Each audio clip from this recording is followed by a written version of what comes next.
రాష్ట్రాన్ని సమైక్యంగా ఉంచేందుకు కేంద్రం ముందుకు రాకుంటే మరోసారి మెరుపు సమ్మెకు దిగుతామని సీమాంధ్ర విద్యుత్ ఉద్యోగుల ఐకాస హెచ్చరించింది. రాష్ట్రంలో 100 రోజులుగా ఆందోళనలు కొనసాగుతున్నా కేంద్రం స్పందించలేదని సీమాంధ్ర విద్యుత్ ఉద్యోగుల ఐకాస అధ్యక్షుడు సాయిబాబా ఆందోళన వ్యక్తం చేశారు. విభజన ప్రక్రియను సీమాంధ్ర మంత్రులు ఎందుకు అడ్డుకోలేకపోతున్నారని ప్రశ్నించారు.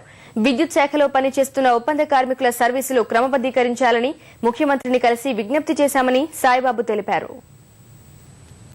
ఏ విధంగా సరే రాష్ట్రాన్ని సమైక్యంగా ఉంచేదానికి ప్రయత్నించాలా.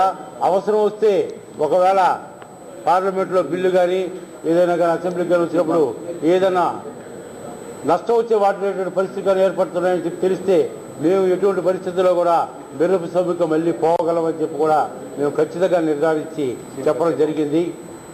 ఇదే విధంగా మా మేనేజ్మెంట్ కూడా మేము త్వరలోనే మేము ఒక కార్యాచరణ అనేది ఒకటి ఏర్పరచుకొని త్వరలో ఒక మీటింగ్ పెట్టుకొని తిరుపతి నెల్లూరు ఏదో వైజాగ్ అనేది మెసేజ్ చేసి మేము తప్పకుండా కూడా మళ్ళీ కార్యాచరణ కూడా రూపొందించి పత్రికాముఖంగా మీడియా రూపంగా మేమందరం కూడా తెలియజేస్తామని కూడా తెలియజేస్తున్నాం. కాంట్రాక్ట్ వర్కర్స్ దాని మీద మేము మళ్ళీ మరొకసారి ముఖ్యమంత్రి గారి దృష్టికి తీసుకోవడం జరిగింది. దాని మీద వారు స్పందించి దాని మీద ఒక నివేదిక కూడా అడుగుతామని చెప్పి కూడా తెలియజేయడం జరిగింది.